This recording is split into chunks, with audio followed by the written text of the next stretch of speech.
नमस्कार, मैं हूं आपके साथ गीतिका पंत। आपको दिखाते हैं खबर 1 मिनट, यानी 1 मिनट में खबरों का पूरा विश्लेषण। को लेकर आज दिल्ली के बीजेपी मुख्यालय पर पार्टी की बड़ी बैठक हुई। 4 घंटे चली इस बैठक में बीजेपी के राष्ट्रीय अध्यक्ष जेपी नड्डा, यूपी के प्रदेश अध्यक्ष स्वतंत्र देव, यूपी प्रभारी राधा मोहन सिंह, यूपी चुनाव प्रभारी धर्मेंद्र प्रधान और संगठन मंत्री सुनील बंसल समेत कई पदाधिकारी मौजूद रहे। जेपी नड्डा की अध्यक्षता में हुई इस बैठक में 2022 में होने वाले विधानसभा चुनावों को लेकर चर्चा हुई और इसके साथ ही इस बैठक में यूपी चुनाव में प्रधानमंत्री मोदी के दौरों समेत आने वाले कार्यक्रमों को लेकर रोड मैप भी तैयार किया गया। वहीं इस बैठक में लखीमपुर हिंसा को भी लेकर बात हुई। उत्तर प्रदेश विधानसभा चुनाव को लेकर दिल्ली में एक बड़ी बैठक बीजेपी ने बुलाई। इस बैठक में जो बीजेपी अध्यक्ष हैं जेपी नड्डा, उनके साथ साथ चुनाव प्रभारी धर्मेंद्र प्रधान, बीजेपी उत्तर प्रदेश के प्रभारी राधा मोहन सिंह, बीजेपी प्रदेश अध्यक्ष स्वतंत्र देव सिंह और राष्ट्रीय संगठन महामंत्री बी एल संतोष और उत्तर प्रदेश के संगठन मंत्री सुनील बंसल भी इस बैठक में शामिल रहे। यूपी में बिजली संकट को लेकर आज सीएम योगी ने एक बैठक बुलाई। इस बैठक में सभी जिलों के अधिकारी वीडियो कॉन्फ्रेंसिंग के जरिए जुड़े। इस बैठक में सीएम ने सभी जिलों के डीएम, एसएसपी, एसपी और बिजली विभाग के अफसरों के साथ बिजली की सप्लाई को लेकर समीक्षा की। बैठक के दौरान सीएम ने निर्देश दिया कि गाँव हो या शहर, रात में बिजली नहीं कटेगी और ओवर बिलिंग, फेक बिलिंग पर सीएम सख्त थे। उन्होंने कहा कि ऐसी एजेंसी के खिलाफ FIR दर्ज कर उनको ब्लैक लिस्टेड किया जाए। इसके साथ ही सीएम ने प्रदेश के उपभोक्ताओं को राहत देते हुए कहा कि विजिलेंस की टीम अनावश्यक किसी भी उपभोक्ता को परेशान नहीं करेगी। इस बैठक में सीएम योगी ने बिजली विभाग के अधिकारियों को जल्द से जल्द OTS स्कीम लागू करने के निर्देश दिए हैं। अखिलेश यादव अपनी विजय यात्रा से पहले दिल्ली पहुंचे, जहां उन्होंने अपने पिता और समाजवादी पार्टी के संरक्षक मुलायम सिंह यादव से आशीर्वाद लिया। अखिलेश ने अपने पिता मुलायम सिंह के पैर छूकर आशीर्वाद दिया और कुछ देर बैठकर अखिलेश ने उनसे बातचीत की और 2022 में होने वाली विधानसभा चुनाव को लेकर चर्चा की। इतिहास गवाह है, जब जब समाजवादियों की विजय रथ यात्रा निकली है, सत्ता परिवर्तन हुआ है। इस बार उत्तर प्रदेश के अंदर में जनता ने तय कर लिया है कि समाजवादियों को वो आशीर्वाद देने जा रही है, जिसमें नेताजी का पूरी तरह आशीर्वाद विजय रथ यात्रा को प्राप्त है और 2022 में बाईसाइकिल की सरकार होगी। बता दें कि अखिलेश यादव कल से यूपी में विजय रथ यात्रा निकाल रहे हैं। अखिलेश यादव कल कानपुर से विजय रथ यात्रा की शुरुआत करेंगे और हमीरपुर तक जाएंगे और इस यात्रा के दौरान अखिलेश जनता जनार्दन से 2022 में समाजवादी पार्टी की जीत के लिए आशीर्वाद मांगेंगे। समाजवादी पार्टी के राष्ट्रीय अध्यक्ष अखिलेश यादव कल से उत्तर प्रदेश के सघन दौरे पर निकल रहे हैं। कानपुर शहर से विजय रथ यात्रा के माध्यम से पूरे उत्तर प्रदेश के दौरे पर जाएंगे। शुरुआती 2 दिनों में पहले वो कानपुर देहात, जालौन और हमीरपुर जा रहे हैं। इससे पहले दिल्ली जाकर के उन्होंने अपने पिता और समाजवादी पार्टी के संरक्षक मुलायम सिंह यादव का आशीर्वाद लिया। 2022 विधानसभा चुनावों को लेकर शिवपाल यादव की पार्टी भी सामाजिक परिवर्तन यात्रा निकालेगी। PSPL की ये यात्रा 12 अक्टूबर से शुरू होने वाली है। ये यात्रा 27 नवंबर तक चलेगी और PSPL की सामाजिक परिवर्तन यात्रा कुल 7 चरणों में होगी और 2022 में होने वाले विधानसभा चुनावों के लिए जनता से आशीर्वाद लेगी। वहीं राष्ट्रीय महासचिव आदित्य यादव ने कहा कि 101 शंख ध्वनि के साथ वृंदावन के बांके बिहारी मंदिर से सामाजिक परिवर्तन रथ यात्रा का आगाज होगा। वहीं आदित्य यादव ने समाजवादी पार्टी से गठबंधन पर कहा, सपा से गठबंधन का समय समाप्त हो चुका है। सपा पर दबाव बनाने के लिए नहीं, बल्कि मौजूदा सरकार को उखाड़ फेंकने के लिए ये यात्रा निकाली जा रही है। उत्तर प्रदेश के अंदर 7 चरणों में यात्रा निकलेगी और 27 नवंबर आखिरी दिन होगा जो चरण खत्म किया जाएगा, जो अमेठी में खत्म होगी ये यात्रा। 7 चरणों में रखी गई है ये यात्रा, जिसके अंदर हम सभी पूरे उत्तर प्रदेश तक पहुंच रहे हैं, सभी विभिन्न विधानसभाओं के अंदर पहुंच रहे हैं। लखीमपुर खीरी मामले को लेकर कांग्रेस आज राजभवन के सामने गांधी प्रतिमा के पास मौन धरना दिया। कांग्रेस लखीमपुर मामले में केंद्रीय गृह राज्य मंत्री अजय मिश्रा को हटाए जाने की मांग कर रही है। कांग्रेस के इस मौन धरने में कांग्रेस महासचिव और यूपी प्रभारी प्रियंका गांधी सहित कई नेता और बड़ी संख्या में कार्यकर्ता मौजूद रहे। आज जब किसानों की मांगे न मानी जा रही हो, उनको रौंदा जा रहा है, जैसे दुश्मन को ट्रक के नीचे रौंदा जाता था, पुराने बादशाह हाथी के नीचे रौंदवा देते थे, वैसे आज की हुकूमत उनको जीप के नीचे रौंद रही है। वहीं कांग्रेस के इस मौन धरने को लेकर यूपी के कैबिनेट मंत्री सिद्धार्थनाथ सिंह ने लखीमपुर को लेकर कांग्रेस पर जमकर निशाना साधा है। सिद्धार्थनाथ ने कहा कि लखीमपुर पर कानून अपना काम कर रहा है।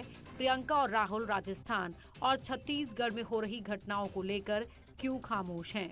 कि इनको गूगल मैप भिजवा रहे हैं हम लोग। एक का रास्ता जाएगा राजस्थान, जहां पे लिंचिंग हुई दलित की और आज तक नहीं गए, और दूसरा जाएगा छत्तीसगढ़ कि अपने मुख्यमंत्री से पूछेंगे कि किसानों को हत्या क्यों करी गई है वहां पर। कोविड मैनेजमेंट को लेकर आईआईटी कानपुर ने सीएम योगी आदित्यनाथ की तारीफ की। आईआईटी कानपुर की ओर से एक रिसर्च पेपर जारी किया गया जिसमें कोरोना महामारी के दौरान योगी सरकार की ओर से उठाए गए कदमों का जिक्र किया गया। इसके अलावा दूसरे राज्यों से प्रवासी श्रमिकों की वापसी और उनको रोजगार से जोड़ने की भी जमकर तारीफ की गई। इतना ही नहीं, रिसर्च पेपर में कोविड कंट्रोल से जुड़ा डाटा भी जारी किया गया। सीएम योगी ने कानपुर आईआईटी किताब का विमोचन किया। साथ ही कोरोना को लेकर अभी भी लोगों से सावधानी बरतने की अपील की। आईआईटी कानपुर ने और उनके साथ जुड़े हैं बीएचयू से, प्रयागराज से, लखनऊ से एक अच्छी टीम उनके साथ इस पूरे अध्ययन के साथ जुड़ी है। मुझे लगता है कि आने वाले समय के लिए ये मॉडल वर्तमान समय के लिए कोविड प्रबंधन से जुड़े हुए देश के अन्य राज्यों के लिए तो महत्वपूर्ण होगा ही। और मैं चाहूँगा कि स्वास्थ्य विभाग ये सुनिश्चित करें कि हर एक, यानी उत्तर प्रदेश के अंदर तो हर जनप्रतिनिधि को जरूर भेजें, हर जिले को भेजें जो ये इसकी प्रतियां। लखनऊ में सीएम योगी ने आज अंत्योदय कार्ड धारकों को आयुष्मान कार्ड का वितरण किया। मुख्यमंत्री ने कहा कि पहले उत्तर प्रदेश स्वास्थ्य के क्षेत्र में पिछड़ा था, लेकिन बीजेपी सरकार आने के बाद स्वास्थ्य के क्षेत्र में बड़े पैमाने पर काम हुए हैं। अब यूपी के 49 जिलों में मेडिकल कॉलेज बने हैं। जहां नहीं है वहां भी सरकार और प्राइवेट सेक्टर मिलकर इस पर काम कर रहे हैं। सबसे बड़ी आबादी का राज्य उस लक्ष्य को प्राप्त करने की ओर तेजी से अग्रसर हुआ है। मैं इस अवसर पर आज जब प्रदेश के अंदर 40 लाख से अधिक परिवारों को ये सुविधा उपलब्ध हो रही है, जिसमें 1 करोड़ से अधिक लोग लाभान्वित होंगे, इस अवसर पर यहाँ प्रदेश की राजधानी लखनऊ में और प्रदेश के विभिन्न जनपदों में विकासखंड स्तर पर जो समारोह आज आयोजित हो रहे हैं, वहाँ पर उपस्थित उन सभी नागरिकों को जो आज इस सुविधा से आच्छादित होंगे, उन सबको, और जो आने वाले समय में भी होंगे, उन सभी को मैं इस अवसर पर हृदय से बधाई देता हूं। उन सबको प्रति अपनी शुभकामनाएं व्यक्त करता हूं। उत्तर प्रदेश में बीजेपी ने सबका साथ सबका विकास के आधार पर तमाम काम करने का दावा किया है। डिप्टी सीएम दिनेश शर्मा ने अल्पसंख्यक समाज के लिए शिक्षा समेत हर क्षेत्र में बेहतर काम होने की बात कही।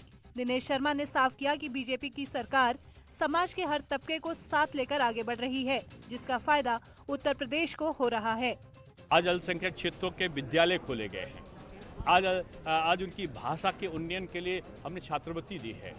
पहले से कई गुना छात्रवृत्ति जो हाई स्कूल के पहले के छात्र हैं और हाई स्कूल के बाद के छात्र हैं उनको दिया है। मदरसा की जो शिक्षा है उसमें एनसीईआरटी का एक पोर्टल हम लोगों ने बनाया है। एनसीईआरटी के पैटर्न के आधार पर उनका अध्ययन अध्यापन का काम हो रहा है। तो एक बदला हुआ परिवेश है जिसके अंतर्गत आज प्रदेश में एक भी दंगा नहीं हुआ है। आज हिंदू और मुसलमान, सिख और ईसाई सुकून से आपस में मिलकर रह रहा है। यही भारतीय जनता पार्टी की नीति भी रही है, तुष्टीकरण किसी का नहीं और सबको साथ में लेकर चलने का। लखीमपुर खीरी कांड के मुख्य आरोपी आशीष मिश्रा की आज कोर्ट में पेशी हुई। आशीष के कस्टडी रिमांड को लेकर सुनवाई हुई। सुनवाई के दौरान पुलिस ने आशीष की रिमांड मांगी, जिसका आशीष के वकील ने विरोध किया और कहा कि आशीष जांच में पूरा सहयोग कर रहा है तो रिमांड की कोई जरूरत नहीं है। लेकिन कोर्ट ने आशीष मिश्रा को 3 दिन की रिमांड मंजूर कर ली है और अब आशीष 12 अक्टूबर से 15 अक्टूबर तक पुलिस की रिमांड पर रहेगा। प्रोसिक्यूशन के पास ऐसी कोई एविडेंस नहीं थी, ऐसा कोई साक्ष्य नहीं था जिसके आधार पर वो रिमांड मांग रहे थे। But remand with in 14 days अगर विवेचक मांगता है तो कोर्ट को देना पड़ता है। 1-2 दिन के लिए पूछताछ के लिए वो देना अनिवार्य होता है, ऐसा हमारे एक्ट में प्रोवाइड है। अब पुलिस 3 दिन की रिमांड पर आशीष से पूछताछ करेगी। हालांकि पुलिस ने आशीष की 14 दिन की रिमांड मांगी थी। सुनवाई को लेकर भारी पुलिस बल तैनात किया गया। आज जेल और कोर्ट परिसर के आसपास के इलाकों को छावनी में तब्दील किया गया था। अभियोजन द्वारा 14 दिन के पुलिस कस्टडी रिमांड की मांग की गई थी, जिसमें माननीय न्यायालय द्वारा 12 से 15 यानी 3 दिन का पुलिस कस्टडी रिमांड स्वीकृत किया गया है, शर्तों के साथ। क्या शर्तें हैं कि उनको मेडिकल कराया जाएगा, प्रताड़ित नहीं किया जाएगा और अधिवक्ता उनके दूर खड़े होकर बात कर सकते हैं। नोएडा में किसान अपनी मांगों को लेकर धरना दे रहे हैं। करीब 1 महीना बीतने के बाद भी कोई समाधान नहीं होने से परेशान किसानों ने प्राधिकरण के गेट पर ताला लगा दिया है। इन तस्वीरों में देखिए, जिसमें एक व्यक्ति गेट के सामने ताला पकड़े हुए दिखाई दे रहा है। पुलिस प्रशासन भी मौके पर मौजूद है। इस दौरान किसानों को प्रशासन ने समझाने की कोशिश की, लेकिन किसान अपनी मांगों को लेकर अड़े हुए हैं। प्रदर्शनकारी किसानों को हटाने के दौरान किसानों और पुलिस वालों के बीच हाथापाई हो गई। तस्वीरों में देख सकते हैं कि किसान और पुलिसकर्मी धक्का मुक्की करते दिखाई दे रहे हैं। दरअसल किसान 64% ज्यादा मुआवजा मांग रहे हैं। शहर का मास्टर प्लान गांव में लागू ना किया जाए।